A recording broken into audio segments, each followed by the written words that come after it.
Même si je retourne en Iran, je vais jamais guérir cet handicap parce que l'Iran en moi est perdu pour toujours.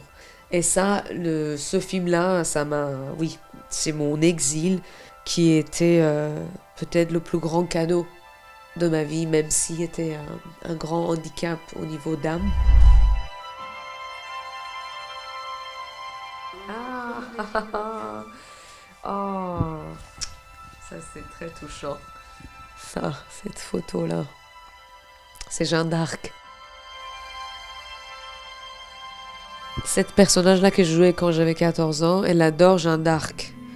À ce moment-là, j'avais aucune relation avec la France. Rien.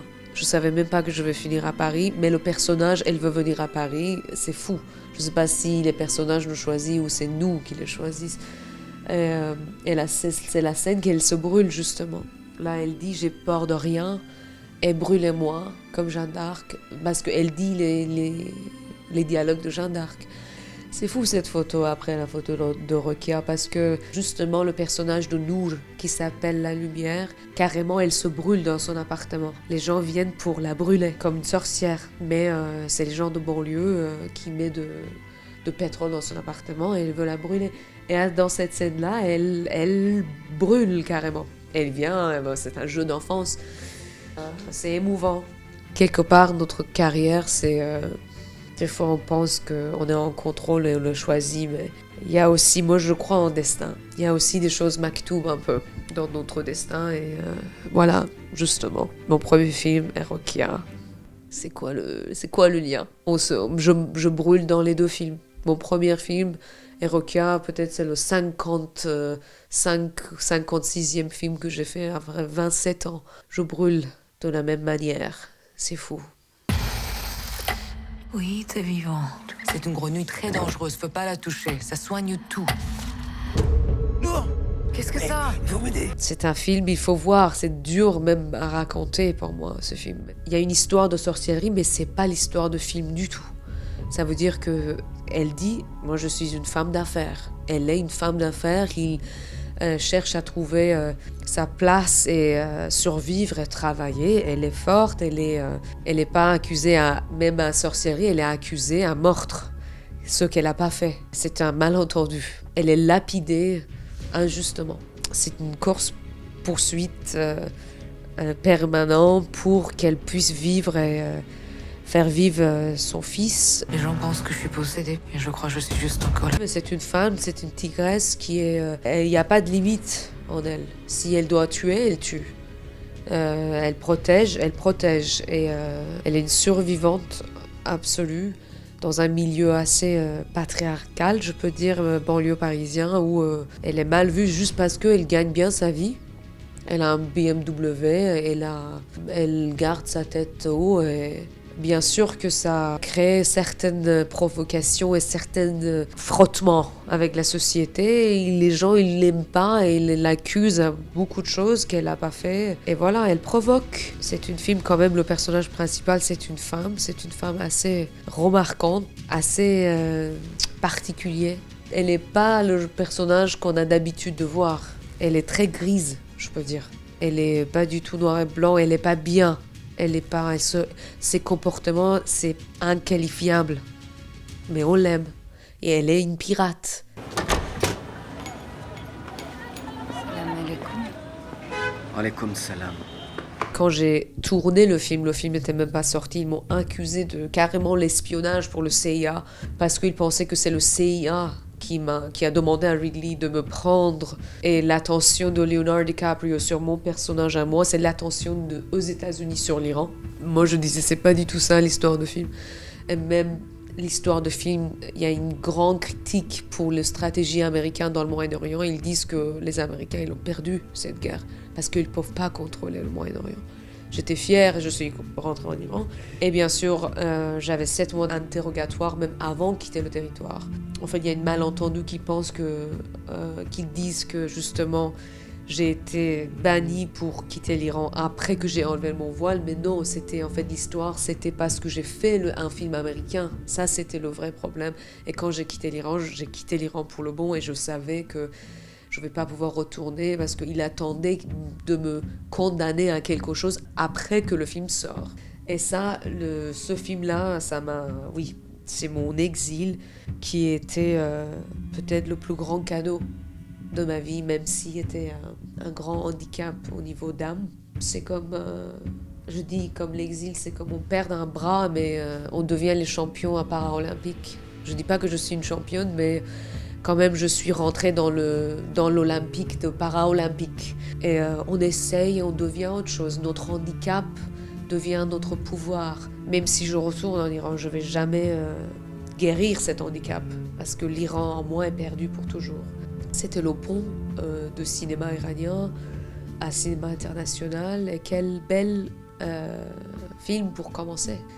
Et oui, même si ça divisait ma vie en deux, c'était bien. C'était bien. نامش چیست؟ نام سنگ؟ سنگ صبور.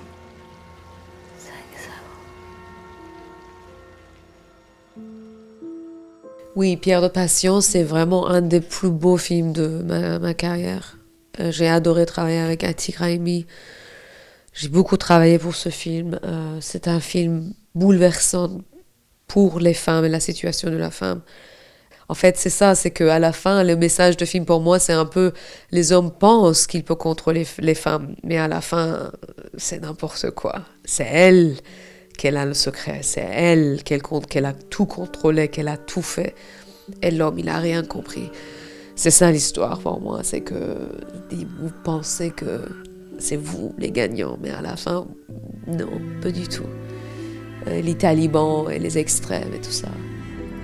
کارت چیست؟ جسمنا به من لذت میده. C'est un de mes films que je sais que ça va rester dans l'histoire pour toujours. Et je suis très fière de ce film. C'est une poésie, les images, le travail de Thierry, notre chef-op, Sabat, comme tout le monde était... Et pour moi, justement, jouer ce film, c'était comme une thérapie. Je peux pas dire thérapie, mais c'était bouleversant pour moi même de jouer ce film, parce que je suis pas un méthode acteur. J'amène pas les personnages dans mon chambre d'hôtel, je les laisse sur le plateau. Mais celui-là, elle a bien resté en moi. Sa tristesse a resté en moi. Je les aime beaucoup, cette femme. Elle a même pas un nom. On sait pas comment elle s'appelle. C'est écrit La Femme. Il faudrait de la vitamine C naturelle pour les lutins. On est d'accord que c'est la première fois que tu dis cette phrase.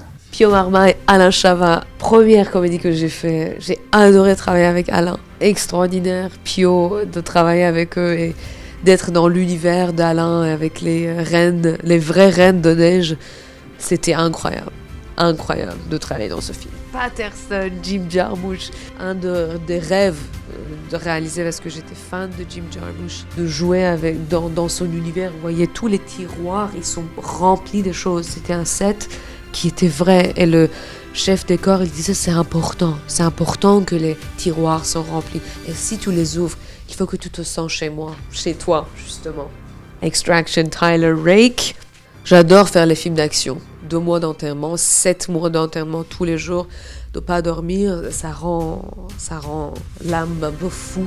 J'étais obligée de m'entraîner, sinon on n'arrivait pas à courir, on est obligé d'être fort au niveau du corps.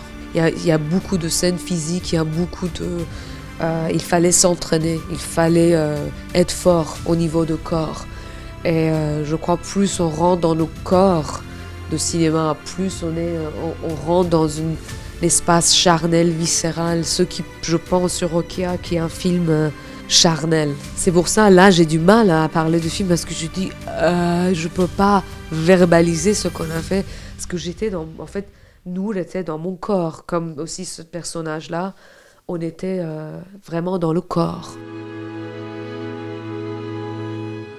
J'ai toujours senti responsable tant qu'artiste. Même les politiciens ne changent pas le monde avec leurs paroles. Ils parlent. Mais je crois que les artistes, ils peuvent changer le monde avec leur travail, justement. L'inspirer, de donner l'espoir. Moi, je crois que l'art peut changer, peut faire des changements, même très grands, parce que j'ai vu ça dans mon pays natal. Aussi, c'est dans mon éducation. Ça, c'était mon père qui disait toujours que tu es un serviteur du peuple et tu sers avec ton art, comme un soldat de cinéma, comme tu dois dédier ta vie, presque comme un esclave qui demande rien en retour, mais tu donnes tout ce que tu as et tu vas servir le monde sans avoir aucune expectation. Mais c'est ça ta mission dans la vie.